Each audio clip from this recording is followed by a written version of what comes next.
Primary day in New Jersey, voters will be choosing the Democratic and Republican candidates for governor and the nominees for all 80 state General Assembly seats. 6 Democrats are running for the Democratic nomination for governor, 5 on the Republican side. Polls open at 6 a.m. and close at 8 p.m. President Trump says trade talks with China are going well. The Trump administration meeting with Chinese officials in London.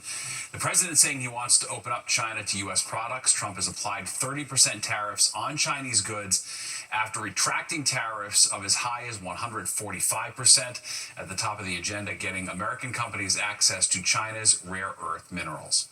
This was a very significant sticking point because China controls, as you know, something like 90% of the rare earths and the magnets. In order to really beat the Chinese Communist Party, you still have to have a strong domestic economy. And those talks are expected to continue tomorrow. President Trump's travel ban is now in effect. It impacts citizens from 12 mainly African and Middle Eastern countries. There are also restrictions for people from 7 other countries, including Cuba and Venezuela. The new ban does not revoke visas issued to people from those countries. President Trump imposed a similar travel ban during his first administration. It faced several legal challenges and was eventually upheld by the Supreme Court with some modifications. The Israeli military says activist Greta Thunberg is now in their custody. She was among several activists on a boat bound for the Gaza Strip that was intercepted by the IDF. The activists claimed they were trying to deliver aid to the Palestinian people, but Israeli officials say the boat was carrying less than a truck full of food when it was stopped. Thunberg and others on board are being evaluated, and Israel says they will eventually be returned to their home countries. This was a PR stunt, sailing under the flag of moral vanity. Here in the office, we call it the TikTok yacht. It comes as food is slowly starting to be distributed once again in Gaza after a nearly week-long pause. The UN says daily food intake in Gaza has now dropped below a level needed for people to survive. Well, police on Long Island say they stopped a murder-for-hire plot before anyone got hurt. Coming up, what prosecutors say sparked the alleged feud between 2 former business partners. Police in Nassau County say they broke up a murder-for-hire plot involving one-time business partners. And now, one of those men has been arrested. Fox 8's Duarte Geraldino is here with more on how this alleged plot was uncovered. Duarte. Natasha, the details are so shocking. The Nassau County District Attorney says it started out with a business deal gone wrong. The suspect felt betrayed, and then he wanted payback. Nadeep Singh is 48 years old. You're looking at the suspect right now. He's from Hicksville. He's facing felony charges for conspiracy and criminal solicitation. Investigators are saying Singh was removed from a construction job and blamed his former associate. The two are also involved in a civil lawsuit. Police say Singh offered $100,000 and 10 acres of land in India to have this man killed. But not just dead. He wanted him dismembered. He told the hitman he wanted a picture of the man's head and another of his body. Investigators released these photos of the burner phones that Singh allegedly gave to a middleman. They say he also handed over $7,000 in cash to avoid being traced. Prosecutors claim Singh stalked and staked out the victim's home and gave detailed instructions for the attack. Singh allegedly wanted the man kidnapped, taken out of state, and tortured. Then he wanted the victim to transfer several $1 million to him. And after those funds cleared, Singh allegedly said he wanted the victim dead. And here's where the plot fell apart. Once Singh hired this man, that man allegedly backed out and went to police. That led to Singh's arrest on Saturday. He's being held on $1 million cash bail or $5 million bond. Now, he's due back in court on June 10th. If he is convicted, he could face up to 25 years in prison. Duarte Geraldino, Fox 5 News. Natasha, Steve? Yeah, wild details. All right, Duarte, thank you.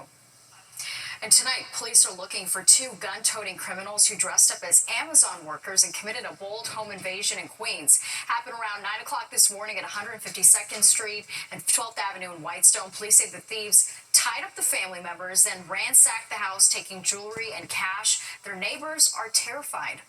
This is horrible. This should not happen. I have my mother living here. 89 years old, and she's like, oh, well, things happen. She's not the only old person. But I've never seen something like that. Like the guy come out of his house with duct tape all over his face. Like, Yeah, it seems like a movie. yeah, literally a movie. That's what I thought. I'm like, what is going on right now? No one was physically hurt during the home invasion. A jury finds Rashid Bynum guilty of first-degree murder for killing Saraville, New Jersey councilmember Eunice June4. Prosecutors say in 2023, he executed June4 firing 15 shots as she sat in a parked car.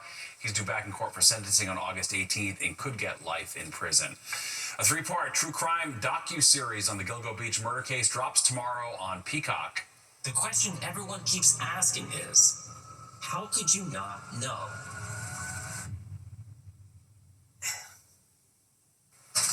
It's called the Gilgo Beach Killer House of Secrets. It goes inside suspects Rex Heuermann's home for the first time with exclusive commentary from his own family and friends. Rapper 50 Cent's an executive producer of the series. Heuermann is accused of killing 7 women since 1993. He denies the charges. Well, a smelly situation happening on the border of Brooklyn and Queens. Police say the air around an industrial stretch next to Greenpoint in Long Island City smells like burning tar or rubber, and many point the finger at the green asphalt plant. The Newtown Creek Alliance says air sensors show pollution levels 10 times higher downwind of the plant than upwind. I smelled to myself of, 3/4 of a mile away. So this is a huge range of area that we're talking about. Thousands of people that are working nearby, thousands of residents that are living nearby in Queens and in Greenpoint. In a statement to Fox 5, the owners of the plant say they've been in compliance with state air requirements and have been working diligently to address any odor complaints. Meanwhile, the DEC tells us it is actively working with Green Asphalt to require improvements at the facility on emissions that have historically contributed to odor complaints. Well, as the weather gets warmer and we spend more time outside, a warning from Long Island where there's been a spike in tick-borne illnesses. Yeah, experts say animals that rarely carried ticks before are now helping spread them. Fox 5's Jody Goldberg breaks down what you need to know.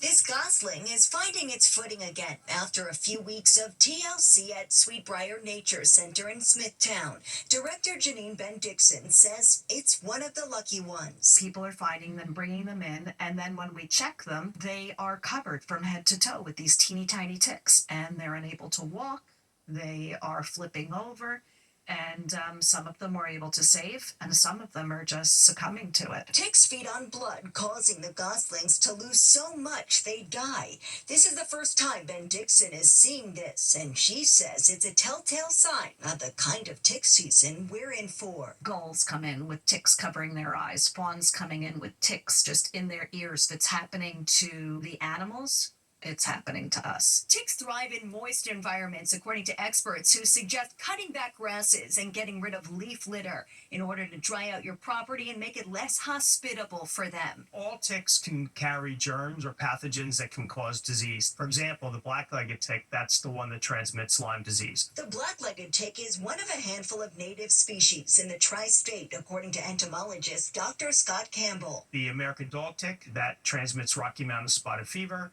a pathogen, and then you have the Lone Star tick, which transmits the agent that causes ehrlichiosis. And while deer don't carry Lyme disease, they're the host for a tick and can spread them. The smaller ones feed for about 2 to 3 days. The adult will feed for 7 days. According to the CDC, the Northeast had the highest number of emergency department visits last year. How to reduce your risk? Do thorough tick checks. And don't forget to check your pets too. You have about 24 to 36 hours to get the tick off. An uptick this tick season that have many people itching for answers. On Long Island, Jody Goldberg, Fox 5 News. Well, parents pack a school board meeting on Long Island tonight. Why they're voicing concerns over a study guide given to students preparing for the Regents exam. Plus, a college degree, 60 years in the making, how this grandmother finally made her academic dreams come true.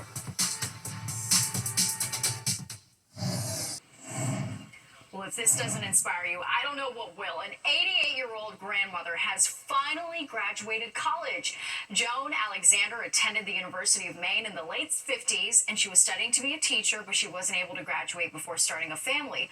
Well, recently, her youngest daughter contacted the university and notified them that her mom had met her student teaching requirements back in the 80s, so she was recognized at the school's 2025 commencement with all her family in attendance. Joan saying, quote, "A hole in my heart has been healed." That's fantastic. So Great to see. sweet. Yeah, how many women were in that situation Yes. 50, 60 years ago. Great to see. All right.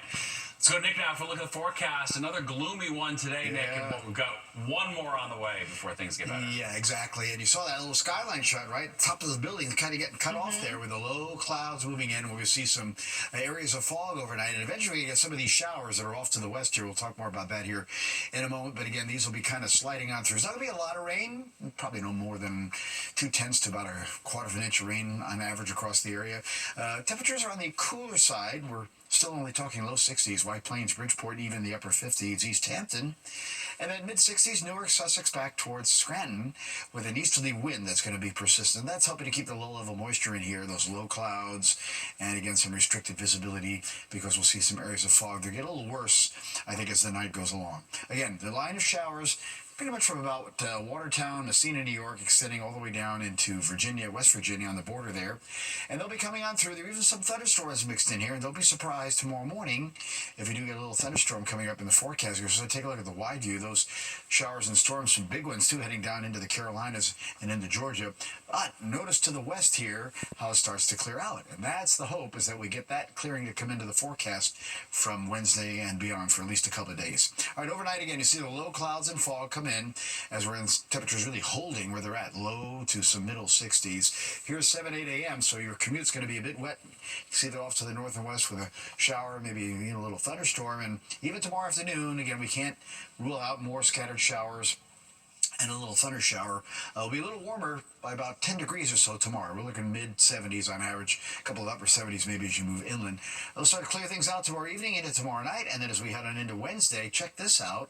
We get a little summer preview again. We're going back into the 80s, low to mid-80s in a lot of spots, except, of course, a little bit cooler as you get along the coast. So overnight again down to 64 in town with the showers and some areas of fog, and mostly, again, low, middle 60s just about everywhere we go. Tomorrow, some showers. Can't rule out a little thunderstorm in spots, a little brightening in the sky later in the day. Milder, though, we've been in the mid to some upper 70s. Stephen Natasha? Very well. All right, thanks, Nick. Well, the owner of two dogs accused of a vicious attack appears in court. We're going to see what happened when R. Arthur Chien tried to ask him about the case in a Fox 5 exclusive. Then parents pack a school board meeting on Long Island, questioning a study guide sent home with students.